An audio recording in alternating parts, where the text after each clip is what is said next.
Hi, I'm Geoffrey of the Dramco research group of KU Leuven, and I would like to talk to you about our project, which is about low-cost synchronization for wireless LAN sensors.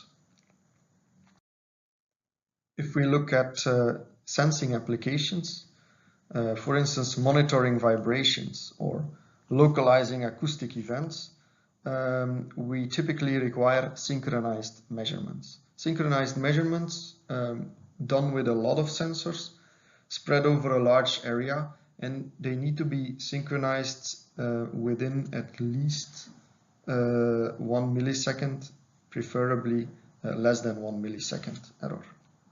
Now, for wireless LAN sensors, no suitable synchronization scheme exists. Now, if we look at synchronization schemes, for instance, the network time protocol, this is very scalable, can be deployed over a large area. However, the synchronization performance is rather poor. We can get synchronization errors of up to a few hundred milliseconds, which is not acceptable for our applications. WizSync is much more accurate. However, the area is limited to the range of one access point.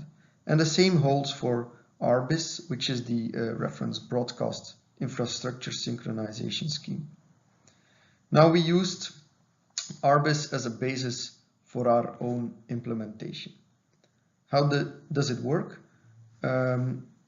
We have an access point broadcasting beacon frames, and these are received by different types of devices. We either have time slaves and at least one time master, and they all record the beacon frames together with an ID and a timestamp of their local system time. After enough beacon frames are received, the time master sends its recordings to the time slaves, which in turn can actually compute their clock offset to the clock offset of the timing master. And our implementation, single access point implementation on an ESP32 has a synchronization error of less than 100 microsecond, which is in range of what we can expect found in literature. Now, what we did then is extend upon this system. So RBIS also works over a larger area, a larger wireless LAN that is served by multiple access points. And we do this by using a time master that sees and that receives beacon frames from more than one access point.